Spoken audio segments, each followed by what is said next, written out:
Bismillahirrahmanirrahim. Asyhadu an la ilaha illallah wa asyhadu anna Muhammadar Rasulullah sallallahu ala Muhammad. Assalamualaikum warahmatullahi wabarakatuh. Salam sejahtera, salam damai, salam kebahagiaan dan salam keselamatan dari Tuhan yang kita yakini masing-masing.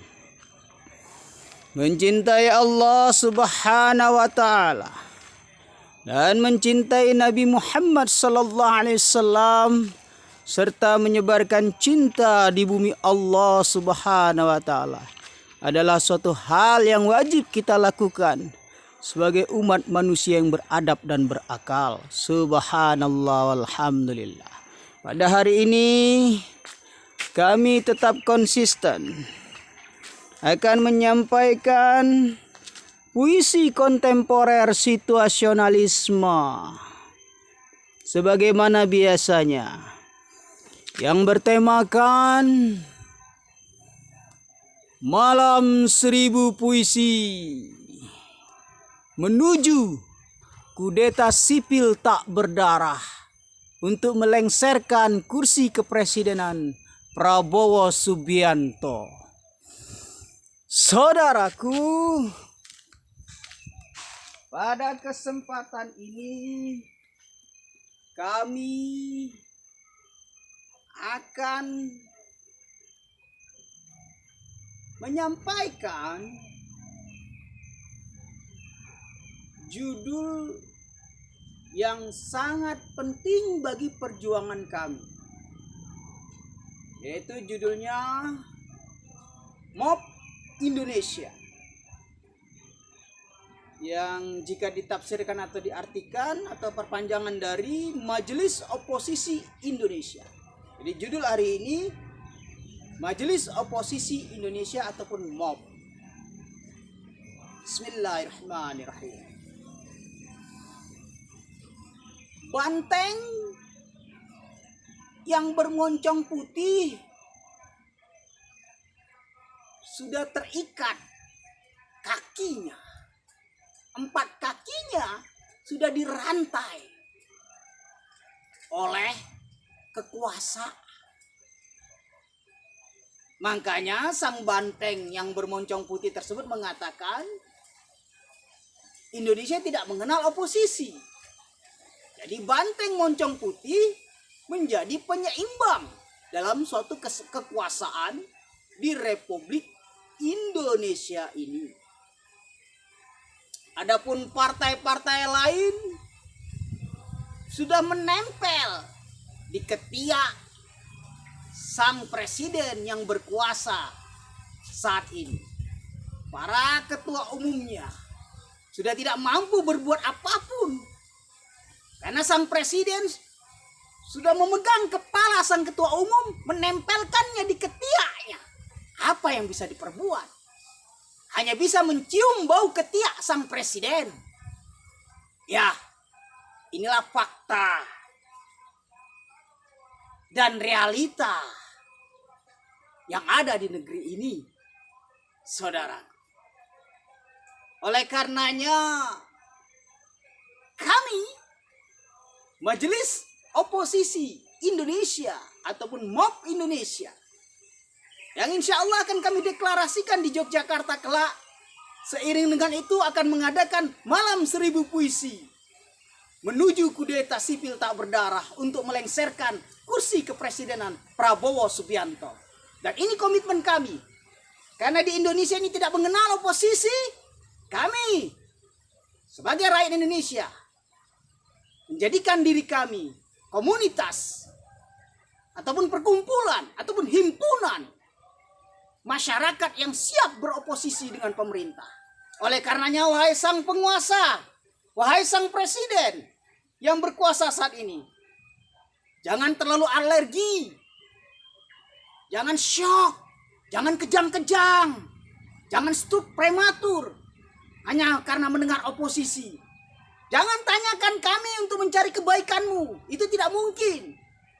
Karena kami oposan ataupun kaum oposisi sejati akan terus mencari kesalahanmu dalam menentukan kebijakan-kebijakan di Republik Indonesia ini. Itulah tugas oposisi. Dan kami akan terus bergerak. Bukan seperti bergeraknya Jai Langkung. Datang tak diundang, pergi tak diantar. Tidak seperti itu. Itulah kami menghimpun diri. Majelis Oposisi Indonesia yang insya Allah akan dideklarasikan di Yogyakarta kelak dengan izin ridhonya Allah. Peresmian Majelis Oposisi Indonesia akan kami gelar di Yogyakarta secara besar-besaran dengan izin ridhonya Allah. Akan berkumpul kaum pelajar, kaum buruh, kaum marginal, kaum proletar, dan kaum marhains, serta kaum muslim yang berideologikan Pancasila akan berhimpun dalam Majelis Oposisi Indonesia. Dan tidak ketinggalan saudara-saudara kami, anak-anak pang yang bermain di underground akan kami himpun, akan kami rangkul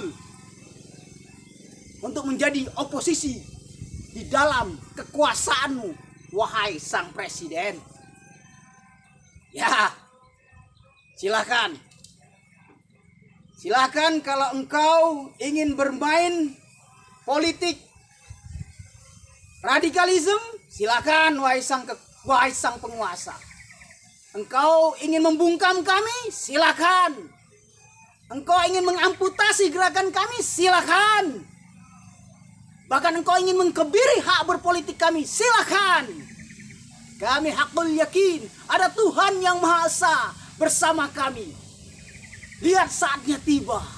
Semakin engkau memainkan kekerasan, semakin engkau membenci kaum oposisi, semakin engkau membenci kaum rakyat-rakyat yang kritis, maka itulah ciri khas penguasa yang gagal, penguasa yang akan turun di tengah jalan, yaitu dirimu.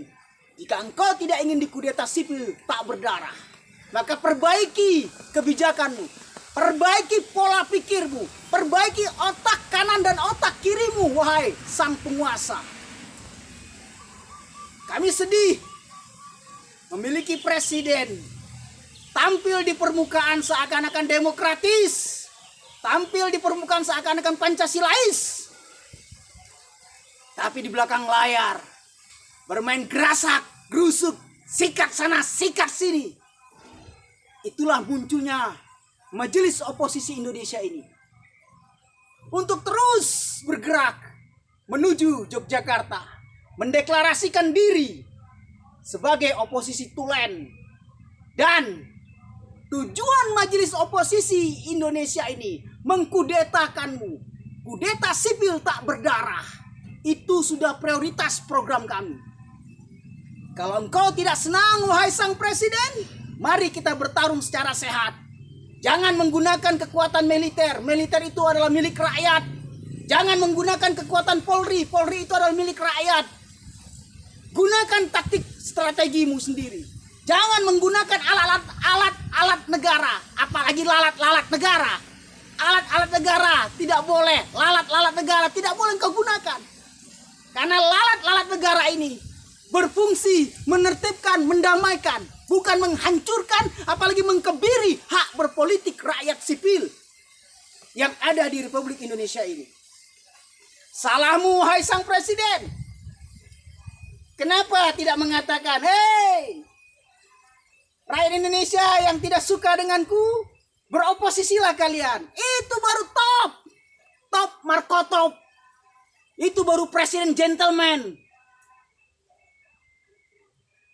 Ya, sistem pemerintahan kita tidak mengenal oposisi. Tetapi apa salahnya engkau mengatakan, silakan kalian beroposisi. Aku suka dengan kaum oposisi. Dengan adanya kaum oposisi akan terus mengkoreksiku. Begitu seharusnya. Kalau engkau seorang presiden yang betul-betul demokratis, sudahi bermain kekuasaan dengan kekerasan. Sudahi bermain kekuasaan dengan mengkebiri ketakutan. Jadilah dewasa wahai presiden. Dewasa dalam berpolitik. Jangan ketakutan. Kalau engkau tidak salah tidak perlu takut. Terus duduk di kursi kursi kepresidenanmu. Kalau engkau benar. Nah kalau engkau ketakutan, ada apa? Tanda petik. Koruptor terus menjamur di bawah kepemimpinanmu saat sekarang ini. Wahai sang presiden, nepotisme lebih gila. Kolusi sudah merajalela. Daerah-daerah sudah mulai engkau pendam sedemikian rupa. Tokoh-tokoh kritis sudah engkau bungkam sedemikian rupa. Dan munculnya gelandangan-gelandangan politik yang bertebaran di Republik Indonesia ini. Itulah Majelis Oposisi Indonesia akan merangkul serpihan-serpihan intelektual yang bertebaran di jalan-jalan. Karena engkau marginalkan mereka, engkau pinggirkan mereka, engkau diskualifikasikan mereka hanya karena tidak setuju dengan kebijakan-kebijakan MBG dan Kopdes Merah Putihmu yang memalukan dan membodohi serta menciptakan ladang korupsi yang tidak mampu dideteksi. Tapi ini abad digital. Kau lupa, ini bukan zaman Orde Baru. Hah? Ini bukan zaman Orde Baru. Bung Presiden yang terhormat, ini abad digital. Kau tidak bisa bersembunyi. Rekan-rekanmu itu tidak bisa bermain-main lagi di negara ini. Kami rakyat Indonesia akan bangkit melawan dengan segenap jiwa. Meskipun harus dipenjara, meskipun harus mati karena ingin melengsarkanmu. Presiden tak becus, presiden tak kompeten, presiden tak kredibel, memalukan, presiden penakut, takut dikritik. Hei, para petinggi Banteng Moncong Putih, khususnya Ketua DPR, cepat sahkan undang-undang perampasan harta koruptor. Jangan kau bermain-main di wilayah itu. Jika tidak ingin partaimu patah kakinya di pemilu 2029. Jangan membodohi rakyat. Kalau betul-betul engkau partai wong cilik, sahkan rancangan undang-undang perampasan harta koruptor. Itu baru diakui engkau sebagai banteng moncong putih, bukan banteng moncong merah. Barakallah. Kita sudah disentil 5.200 kali. Al-akhir, wahai sang penguasa yang saat berkuasa saat ini. Wahai sang presiden yang menjadi presiden saat ini. Wahai manusia yang merasa raja di Republik Indonesia ini. Introspeksi diri. Jangan terlalu ketakutan. Jangan menebar ketegangan. Biarkan kaum oposisi muncul di Republik Indonesia ini. Bukan kaum penyeimbang, itu pengecut. Dalam politik itu oposisi baru sah. Oleh karenanya, Presiden yang kami hormati, kalau engkau punya nyali, mari bertarung politik secara sehat. Jangan gunakan militer, jangan gunakan Polri, jangan gunakan lalat-lalat yang berterbangan di seluruh Republik Indonesia ini. Kau punya lalat, kami punya kalajengking. Hati-hati. Barakallah. Alhamdulillahirabbil alamin. Sallu ala nabi. Ngapunten. Untuk sekelas presiden, sedekah anak yatim 6.000 orang. Ya. Biar para koruptor tuh sedikitlah masuk surga. Ya. Udah ngambil uang rakyat, sedekah anak yatim 6.000 orang Pak Presiden. Suruh para koruptor tuh sedekah ya. Barakallah. Untuk saudara-saudaraku, silakan sedekah anak yatim yang ada di sekitar tempat tinggal Anda seikhlasnya. Insyaallah ridha Allah, engkau diselamatkan dan dilipat gandakan rezekinya oleh Allah. Sallu ala nabi. Allahumma salli ala sayyidina Muhammad.